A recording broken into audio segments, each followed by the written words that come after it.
ಕೇಳುಗರೆ ನಮಸ್ಕಾರ. ಮನುಷ್ಯ ಈ ಪ್ರಕೃತಿಯಲ್ಲಿ ಹುಟ್ಟಿದ ಮೇಲೆ ತಾನು ಮಹಾ ಬುದ್ಧಿವಂತ, ತಾನೇ ಎಲ್ಲ, ತನ್ನಿಂದಲೇ ಎಲ್ಲವೂ, ತನ್ನನ್ನು ಬಿಟ್ಟರೆ ಯಾರೂ ಶ್ರೇಷ್ಠರಲ್ಲ ಅನ್ನೋ ಒಂದು ಭಾವನೆಯನ್ನು ತಳ್ಕೊಂಡಿದ್ದಾನೆ. ಆದರೆ ನಿಜವಾಗ್ಲೂ ಮನುಷ್ಯ ಬುದ್ಧಿವಂತನೇ. ಪ್ರಕೃತಿ ನಮಗೇನೆಲ್ಲ ಕೊಟ್ಟಿದೆ. ಪ್ರಕೃತಿಗೆ ಹೇಗೆ ಮನುಷ್ಯನನ್ನ ಮಣ್ಣು ಮುಗಿಸ್ಬೇಕಂತಕ್ಕಂಥದ್ದು ಗೊತ್ತಿದೆ.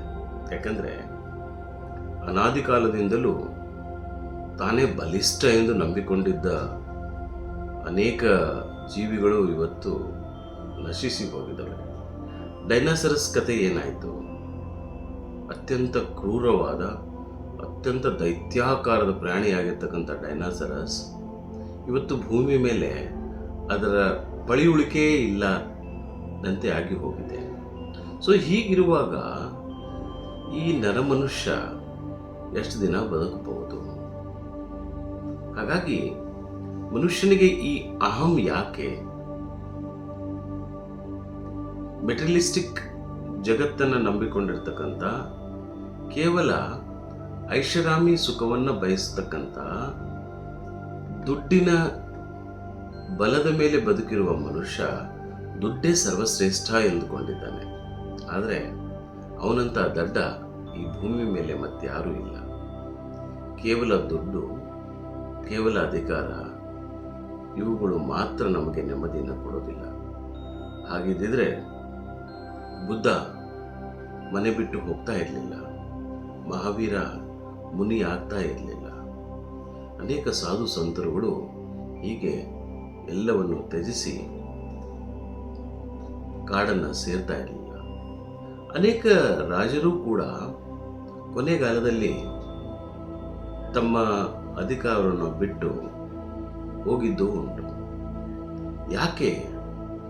ಮನುಷ್ಯ ತಿಳ್ಕೊಳ್ಳೋದಿಲ್ಲ, ತಿಳ್ಕೊಂಡವನು ಉಳಿಯೋದಿಲ್ಲ. ಬಾಬಾ ಸಾಹೇಬ್ ಅಂಬೇಡ್ಕರ್ ಅವರು ಇಷ್ಟೆಲ್ಲ ಪುಸ್ತಕಗಳನ್ನು ಓದಿ, ಸುಮಾರು 54,000 ಅವರ ಜೀವಿತಾವಧಿಯಲ್ಲಿ ಪುಸ್ತಕಗಳನ್ನು ಓದಿ ಜ್ಞಾನವನ್ನು ಸಂಪಾದಿಸಿ ಅವರು ಕಂಡುಕೊಂಡಂಥ ಒಂದೇ ಒಂದು ಮಾರ್ಗ, ಸರಳವಾದ ಮಾರ್ಗ, ಬುದ್ಧ ಮಾರ್ಗ. ಯಾಕೆ? ಯಾಕಂದರೆ ಬುದ್ಧ ಸತ್ಯ. ಬುದ್ಧ ಜಾಗತಿಗೆ ಬೆಳಕನ್ನು ಕೊಟ್ಟಂತಹ ಮಹಾ ಕರುಣಾಮಯಿ.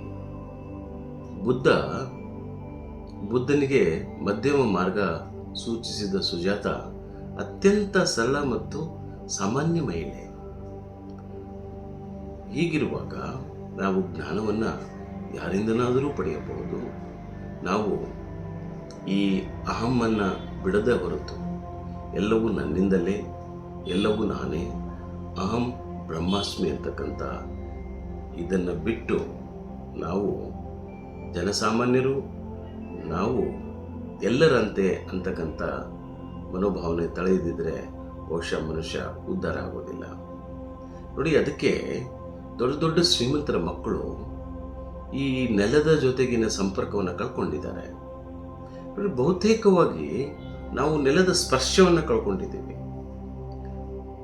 ಕಾಡಿನ ನಡುವೆ ಹೋದಾಗ ನಮಗಾಗುವ ಉಲ್ಲಾಸ, ಭೂಮಿಯ ಮೇಲೆ ನಮ್ಮ ಪಾದಗಳು ಸ್ಪರ್ಶವಾದಾಗ, ಹುಲ್ಲಿನ ಮೇಲೆ ನಡೆದಾಡುವಾಗ, ಮುಳ್ಳು ನೆಟ್ಟಾಗ ಎಷ್ಟೆಲ್ಲ ಸಂತೋಷ ಆಗುತ್ತೆ, ಎಷ್ಟೆಲ್ಲ ಖುಷಿ ಆಗುತ್ತೆ.